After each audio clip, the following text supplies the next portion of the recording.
Hey guys, this is Stu. This is just another inbox review of a particular, well, it's a little bit of a rare kit now, to be honest with you. The only sort of place you can source these from is eBay. I was lucky enough to get this from Tim at Cheap Kits and Bits. It is particularly interesting to me because this is the only version I've actually got with the extended barrel. So that's why I bought it really. I've got the short snub-nosed earlier versions, but this is the very last version of the Panzer IV. It's the Ausf J, and it's a late production, circa around about 44, 45. As you can see here, the box illustration is actually depicting a battle scene during the Normandy campaign. More than likely it's indicating the Battle of the Falaise Gap. As we all know, not a lot of men came out of that alive, unfortunately, but there you go. It was just basically to ensnare the last of the occupying forces in Normandy, so hence why it was called the Gap, as it were. As I say, this is from Shanghai Dragon. It is an import. It was actually first released in 1998. And let's see if I get the light down, you can see me a bit better. There we go. And it's one I'm glad I've got hold of. Again, it's of the 3945 series, but this was released long before Dragon put all the goodies in, such as metal barrels, etched brass, etc. So it will come with a normal injection molded barrel. The kit number on this kit, if you want to get hold of one or try and source one, is 6080. I'm not sure if Adam's done an inbox review of this, but I thought I'd do one anyway. And as I say, I've now got extended time on the video, so this probably may well run into around about 20-25 minutes. So I'll try not to send you guys off to sleep. Okay.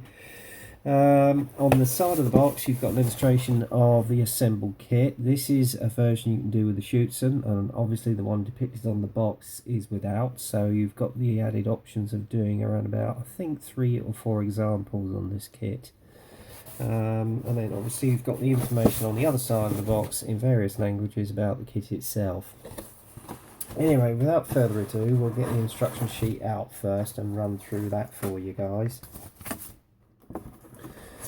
Okay, he says not very well prepared, but there you go. I'm just going to sort this out now for you guys, so bear with me a second. He's trying to organise himself. Right, first off, you've got the box illustration of the actual kit itself on the top here, along with the history of the Panzer IV in general, right from the very early A version up to the J. Okay, and then obviously the first page you will come across is obviously all the various symbols for the instructions that you see there, and then the colour callouts, and this shows you how old this kit is. It's quoting Gung Sanua Aquas hobby colour numbers, so it's quite an old kit. But again, with the hobby colour app, you can cross-reference that and use the colours that you need, such as Tamiya, etc. The interesting thing to note is that they actually also quote Italeri paint numbers, so that shouldn't be too hard to come across. Obviously, the first stage is, as we all know with armour building, is the assembly of all the running gears, such as the sprockets, the main wheels, and the idler wheel. Then you got the back suspension here to hold the idler wheel, get those onto the back plate, as you can see there. And it's indicating here where to put various holes for all your tools, etc. And that's also on the rear mud guards as well. Right, next stage. As you can see here, because this was a late version, the exhaust system was completely different to what we've all known on a Panzer IV with a little barrel muffler at the back. This was a more refined design. And again, it's showing you how to actually assemble all the exhaust stacks and exhaust manifolds. And then obviously you put on the frontal armour along with the running wheels and the suspension, and it's telling you actually to cut that out, so that's a little advisory there. And then obviously put the back plates on the back of the vehicle on the lower hull. Then it's just putting the assembly of all the suspension arms, which is what I will do, but I won't actually put the running gear on until last. And then it's telling you to put the main drive for the sprocket, which goes on the front there. And interestingly, I don't know what that is, bear with me, what that indicates is you've got to fill a hole along the front there. It's obviously something they did in the assembly process, which they made a slight hiccup on, and I advise you to do so. Then it's the assembly of the upper hull, where you've got the frontal armour with the MG machine gun already placed in. You just pop that straight in. Then you've got the frontal plates, and then obviously that attaches to the driver's viewpoint. And then you've got the assembly of the rear mudguards with the frame for the wheel holder. Okay. And the next stage is obviously, again, it concerns the upper hull. You attach all the tools, the driver's hatch and the radio operators on loader's hatch, as you can see there, and then you've got the assembly points for, I think, the headlight, etc. And also the jack and spare tools, and then you've got the rear, I think that's for cleaning out the barrel. I forgot what you call that, so I'm sorry about that, guys. Next stage is to put the spare tracks on the front of the actual frontal armour. Various jacks again. You've got the fire extinguisher there. There's your ammunition pack, which goes to the side, etc. Your spare wheels and holder, and again more rods for your barrel. And then on the third stage of the upper assembly of the hull, you put the other spare tracks on the opposite side, along with the jack, which you can see is assembled in itself there, going down with the tool clamps, etc. And then basically add the upper part of the rear plate onto the vehicle, and then other sub-assemblies there as well. Okay. Okay, and then you're going on to the most interesting part, which is the turret itself. Here you can see all the sub-assemblies for the rear ammunition pack, which goes on the back of the turret, the commander's cupola, and obviously you've got the side hatches there for the loader, etc., and the commander. All the other various sub-assemblies, I'm getting a bit tongue-tied here. You've got the main cupola ring, which goes down as well, front mantlet, which you see an illustration there for putting in the barrel. And then obviously the next stage is to basically put the side chutes and the back chutes onto the turret, and then add the barrel in two halves. Now I will probably more than likely source an aftermarket barrel, because if there's one thing I hate, is that horrible seam line down the middle of an injection welded barrel, and it is a bugger to get rid of without moving all any surface details. So I would much prefer to get an aftermarket metal barrel. Then you put the barrel onto the mantlet, which goes onto the main turret. And then it's the final stage, the assembly, where you put the upper hull down onto the actual lower hull, and it's link-to-link tracks for the actual kit as well. So there you go. But again, if you didn't want to have to do it, you can actually source through tracks, etc. The next stage, again, you actually put the hold arms on for the side of the Schutzen. Again, it depends on whether you want the Schutzen on or not. You can just do it with the mesh sheet, which you've actually got all the templates for along here, as you can see. Okay. And then basically you've got the brackets which actually go onto the vehicle, assemble it on, put the mesh on, or the Schutzen, whichever version you prefer, and then add the turret, and that's basically the assembly done, guys. Alright, so the next thing is the colour call outs. Now you've got one of three versions here. I'll get that nice and steady. Sorry about this, guys. I'm trying to get all this junk off the workbench at the moment. Right, there we go. Get that away in the shot. There we go. The first version that you see is of the 6th Company SS Panzer Regiment 1. That's at l'Église, or Samare Église, 1944. So that's around about the Normandy campaign. And the good thing I like about this is that you've got a good all-round view of the camo scheme. So that makes a nice pleasant change, I have to say. And then obviously you've got the next option, which again is of the 7th Company, SS Panzer Regiment 1, and that's at Stoumont, 1944, so it's around about the circa of the Normandy campaign, which is the version depicted on the box, and that comes without the chutes and just the mesh wiring, as you can see there, which is more than likely the example that I may well build. Okay. And then the final one is later on in the war, which is of the 116th Panzer Division, 1945. Okay, that may be another option I may possibly do, but we'll see. Okay, so that's basically the instruction sheet gone through, and now we'll just go through the various parts of the kits. Now, you're going to have to bear with me, guys, because I've left them in their packs, but very loosely, so I may have to unpack a few of these. And the first sprue, this one I'm going to keep in its sprue, is of all the various tools that you can see there. You've got a spare engine deck right here, so I think this is just spares for an earlier version, possibly. But again, the level of detail on these parts is unsurpassed, as you can see there with all the tools, etc. There we go. If I put it around the other way, you can get a better view. And you've even got a spare jack. So if you lose parts off the normal jack, which some of us do, namely being me, it's quite handy actually. So there you go. Okay. So that's the first sprue out of the way. Then the second sprue, again, this is basically your barrel, or one half of the barrel. Again, I don't like this because I would prefer it flush. But I will see if I can source an aftermarket barrel from RB Models on this particular version. Then you got the side hatches here for the turret, which is beautifully detailed.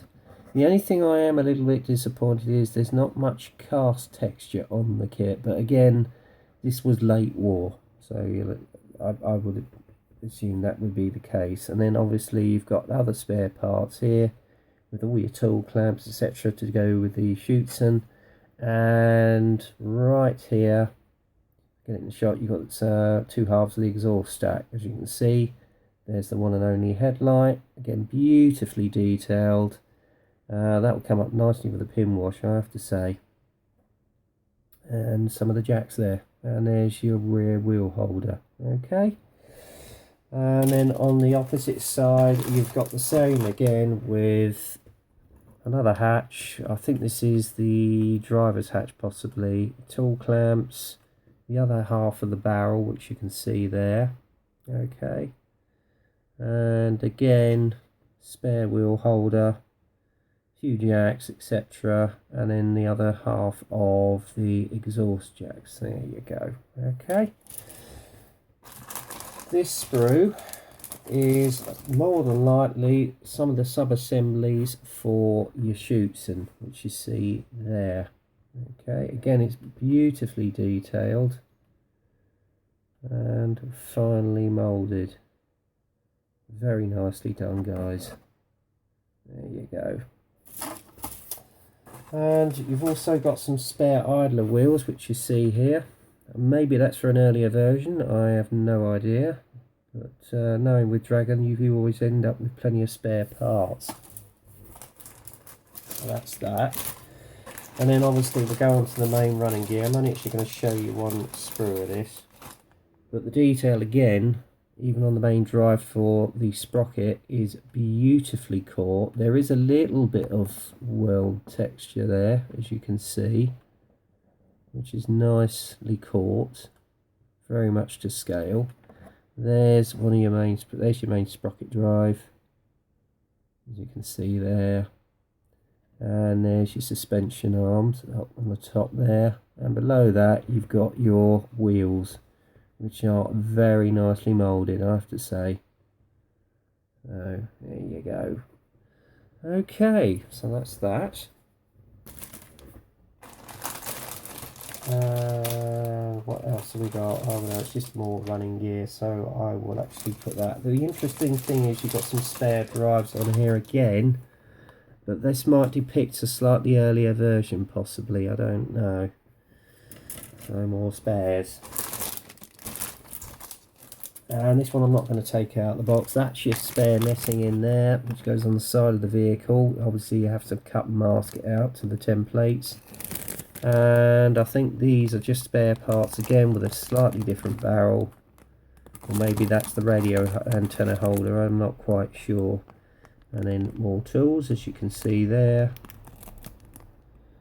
And that is very nicely cast. Okay.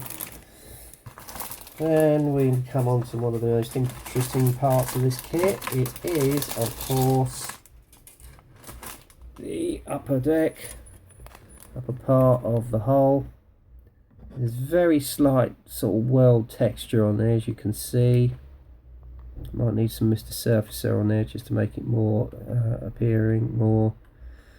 But again, it's beautifully cut, not 1 ounce of flash there, guys. Very nicely done. And there's your turret. Slight texture there, as you can see, which is very nicely caught. So yeah, that's going to look lovely when it's built. And then obviously on the back here you got the rear Schutzen, which is 2 scale, very thin, so that's quite nice. Side Schutzen as well. And again you've got the side hatches, which are beautifully moulded. Actually, if I put it around that way, you can possibly, hang on a minute, see them a lot closer. There you go, guys, look at that, isn't that lovely? There you go. But by the looks of it, unfortunately you're not going to see any interior, so it looks as though when this kit is built you mainly have it buttoned up, because you don't have the option of actually keeping the commander's cupola open, unfortunately. So there you go. And then obviously you've got the back storage area, which you see there, goes on the back of the turret. Okay. And then obviously penultimate sprue is the lower part of the hull, and the way they've actually caught the gratings on this is beautifully done. So getting that nicely weathered up will look fantastic, especially with some chipping. And again you've got the front hatches there, and I love the riveting on it. It's really nicely done, very clean, slight texturing. And again you've got some main drives there, that's interesting. And then there's obviously your back rear mud guards, as you can see there, and the texture on it again is beautifully caught, very nicely done, guys. So there you go. Alright, so that's the main part of the sprues. And then obviously you've got the lower hull. Again, very beautifully caught, and if you remember, you've actually got to cut these out for when you put the running gear on. Okay, always remember that. And I find the best technique is just to basically put little holes around there, and then that will weaken the sprue. Just put the sand around it, job done. And look at the detail on that again. Lovely riveting at the back there. And on the bottom, look at that. Isn't that superb detail? Really nicely done, I have to say. And then finally you've got the self-assembly tracks, link by link tracks, which you've got in there, and that'll certainly keep me busy, I can tell you. But I love the amount of detail on the tracks themselves. It really is finely caught. I can get this shine off of them. I'm not going to unpack them, because knowing me, I'll end up losing some of them, so I've got to be very careful here, guys. But as you can see, it is a lovely, beautifully moulded set of tracks. A bit laborious, but it's going to look fine, I'm sure. Now the interesting thing is I've got 2 sets of decals in here, so I don't know if one of them was taken off at an earlier kit, but I think I'll probably more than likely use the first set, because this set is a little bit yellowed, but again it's a little bit shiny, so I think we're going to have to put some very much setting solution on these. But I've never had any trouble with dragon decals in the past, so there you go. Nice set of Balkan crews as well. And this is an interesting one with the name on their side there, because they used to name their vehicles towards the end of it. I think that was called Yapo, I think that's on that one anyway. So that, my friends, is the Panzer Ausf, which was the very last version of the Panzer 4 in-box review. Nice kit. It is an old one, a very old one. If you can source one, by all means do. I'm sure it's going to build up into a super kit. As I say, I'll probably get some aftermarket gear such as a metal barrel, maybe some etch brass, just to give it a little bit more emphasis on the detail. Now, where did I put the box lid? Oh, here we go. Yeah, if you can get hold of one, by all means do. I was very lucky in that I got this from one of my friends on the Pricks of Plastic, Tim Iverts. So thank you very much, Tim, for sourcing this for me. That's brilliant, mate. And I do certainly look forward to the build, maybe sometime next year. Anyway, keep busy on the bench, guys. I hope you enjoyed the inbox review. Leave your comments and subscribe, and I'll catch you guys on the next one. Take care for now.